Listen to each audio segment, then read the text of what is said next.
Thank you for joining us on the newsroom. I am Abisola Adebayo.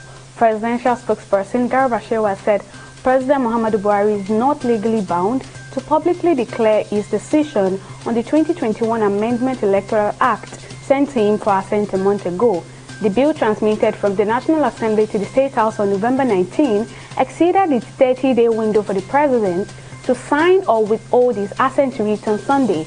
As speculations continue to trail the proposed legislation, Shehu, in a television interview in Lagos, argued that President Buhari owes no obligation to make his decision public despite the provision of the Constitution. With the situation, there are however indications that the bill may not be considered until 2022.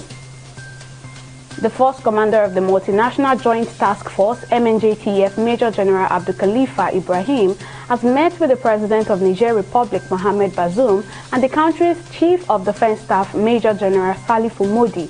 During the meeting on Sunday, discussions centered mainly on improving the synergy and cooperation between MNJTF and national forces, with the aim of generally confronting terrorism in the Lake Chad region. At the meeting, the commander also announced that 64 battlefield first aid troops have been trained and impacted with the skills and knowledge to help save lives and reduce the rate of avoidable deaths on the field.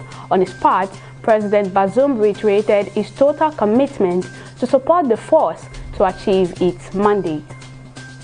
A Nigerian president of the Catholic Diocese of Abia State, Archbishop Fortunatus Nwachukwu, has been appointed as the permanent observer of the Vatican to the United Nations office and specialized institutions in Geneva. The appointment, made by Pope Francis, was announced in a press statement by the Office of the Antilles Episcopal Conference Secretariat, Port of Spain, Trinidad and Tobago, where Archbishop Nwachukwu is currently serving as Apostolic Nuncio. The Pope also announced Nwachukwu as permanent observer to the World Trade Organization and representative of the Vatican to the international migration. Iran's health ministry has confirmed the first case of the Omicron variant of COVID-19 in the country. According to the ministry, the highly contagious variant was detected in a middle-aged Iranian man who had recently traveled back from neighboring United Arab Emirates, adding that it is also monitoring 2 more suspected cases. The news comes as Iran, for weeks, experienced relative calm with low infection, hospitalization and death figures amid a widespread vaccination campaign. Crude oil prices fell by 4% on Monday over rising cases of the Omicron coronavirus variant in Europe and the United States. Brent crude futures dropped by 4% to $70.58 a barrel, while U.S. West Texas Intermediate crude futures fell 4.4% to $67 a barrel. Over the weekend, the U.S. Center for Disease Control and Prevention announced that the Omicron variant of COVID-19 is expected to become the dominant strain in the coming weeks. Leftist candidate Gabriel Boric has won Chile's presidential election to become the country's youngest ever leader. In what was expected to be a tight race, the 35-year-old former protest leader defeated his far-right rival Jose Antonio Cast by 10 points. Boric's victory prompted celebrations on the streets of the capital Santiago, with his supporters waving flags and honking car horns.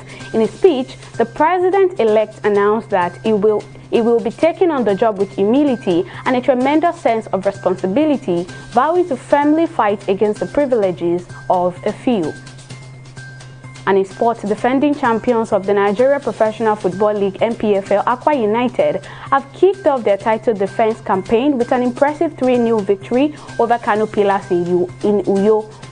Winger Ezekiel Basti scored the curtain raiser late in the first half after it was teed up by Steven Chukwude. Ubong Friday set up Chukwude for the second goal in the 52nd minute.